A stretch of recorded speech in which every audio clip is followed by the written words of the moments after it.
వైద్య వృత్తిలో స్థిరపడేందుకు ఆ విద్యార్థులు లక్షలు ఖర్చు పెట్టారు. 6 ఏళ్ల పాటు రాత్రింబవళ్లు శ్రమించారు. అయితే వ్రతం చెడ్డా ఫలితం దక్కని రీతిలో తయారైంది వారి పరిస్థితి. విదేశీ కోర్సు అంటూ అట్టహాసంగా ప్రవేశపెట్టిన ప్రభుత్వాలు అందుకు తగ్గ వ్యవస్థ ఏర్పాటును మరిచాయి. ఫలితమే గమ్యం తెలియక విద్యార్థులు వీధుల్లోకొచ్చారు.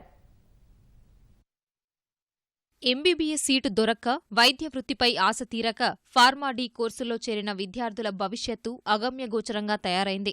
లక్షలు ఖర్చు చేసి 6 ఏళ్లు చదివినా తగిన ఉపాధి అవకాశాలు లేవంటూ విద్యార్థులు ఆందోళనకు దిగారు. 2008లో దేశవ్యాప్తంగా ప్రవేశపెట్టిన doctor of pharmacy, pharma D కోర్సుల్లో ఎంబీబీఎస్ సీటు దొరకని అభ్యర్థులు పెద్ద ఎత్తున చేరుతున్నారు. రాష్ట్రంలో 60 కళాశాలల్లో ఫార్మా డి కోర్సు నిర్వహిస్తుండగా 6 సంవత్సరాల పాటు ఎంబీబీఎస్తో సమానంగా కోర్సు నిర్వహిస్తున్నారు. వారి సేవలు ఎలా ఉపయోగించుకోవాలనే దానిపై ప్రభుత్వాలకు స్పష్టత లేకపోవడం ఫార్మా డి పట్టభద్రులకు శాపంగా మారింది.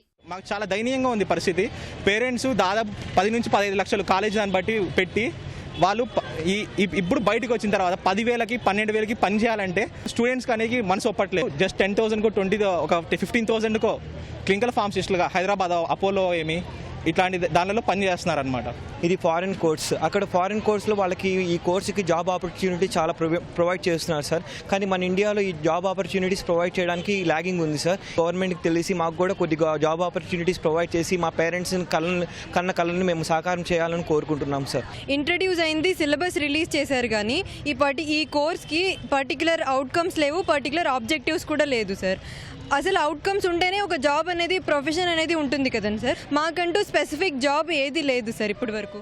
6 సంవత్సరాల pharma D course Tamil Nadu, Kerala రాష్ట్రాల్లో వైద్య విశ్వవిద్యాలయం పరిధిలోనే నడుస్తోంది. గత ప్రభుత్వం పొరపాటుతో రాష్ట్రంలో మాత్రం జేఎన్టీయూ విశ్వవిద్యాలయం పర్యవేక్షణలో ఉంది. ప్రభుత్వ వైద్య విశ్వవిద్యాలయం ఈ కోర్సును నిర్వహించకపోవడం లోపంగా మారింది. ఫార్మా డి కోర్సుకు ఏడాదికి 1,50,000 వరకు ఫీజు ఉండగా యాజమాన్య కోటా కింద కొంతమంది విద్యార్థుల తల్లిదండ్రులు 15 లక్షల వరకు ఖర్చు చేస్తున్నారు. 6 ఏళ్ల తర్వాత డిగ్రీతో బయటకు వచ్చిన విద్యార్థులు ఉపాధి ఎక్కడ దొరుకుతుందో తెలియని పరిస్థితి ఎదుర్కొంటున్నారు. మెడికల్ లాగా సబ్జెక్టులు చదువుతున్నాము, పేషెంట్తో ఇంటరాక్షన్ ఉంది, అండ్ లైక్ డ్రగ్స్ మేము ఇన్ఫెక్షియస్ డిసీజెస్ కానీ 90 నుంచి 100 రకాల డిసీజెస్ గురించి చదువుతామండి, మైనర్ ఎయిల్మెంట్స్ దగ్గర నుంచి అన్ని కూడా. బట్ ఎందుకు ప్రభుత్వము దీన్ని ప్రతి ఒక్క స్టూడెంట్కి ప్రభుత్వము 80,000 ఫీజు ఒక్కొక్కరికి, బట్ ఎందుకు మరి ఉద్యోగం ఎందుకు కల్పించడం లేదు? ఫార్మడీ ఒక ఎంప్లాయ్మెంట్ అనేది ఎందుకు ఇవ్వడం లేదు?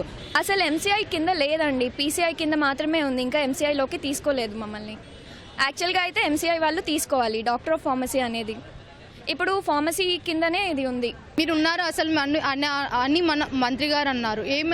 అసలు వాళ్ళకే తెలియనప్పుడు వాళ్ళని మినిస్టర్స్గా ఎలా చేస్తారు? మినిమం డిగ్రీ అంటూ ఉండాలి కదా వాళ్ళని. ఫార్మా డి చదివిన వారికి విదేశాల్లో మంచి డిమాండ్ ఉంది. అమెరికా, ఆస్ట్రేలియా దేశాల్లో వైద్యులు వ్యాధి నిర్ధారణ చేసిన తర్వాత రోగికి మందులు ఇవ్వడం, అవి వ్యాధిని తగ్గిస్తున్నాయా లేదా పరిశీలన చేసే బాధ్యతను ఫార్మా డి నిపుణులే నిర్వహిస్తారు. అలాంటి పద్ధతులు ఇక్కడ ఏర్పాటు చేయకుండా కేవలం కోర్సును మాత్రం ప్రవేశపెట్టి ఊరుకున్న ప్రభుత్వాల తీరును విద్యార్థులు ప్రశ్నిస్తున్నారు. మీరు 10 లక్షల రూపాయలు వేసి సీసీ రోడ్డుకే దాని క్వాలిటీ ఎంత ఉంది అని చెక్ చేస్తారు కదా. 1,600 కోట్ల రూపాయలు ఖర్చు పెట్టినటువంటి ఈ విద్యార్థుల భవిష్యత్తు కోసం మీరు ఏం చేస్తున్నారు?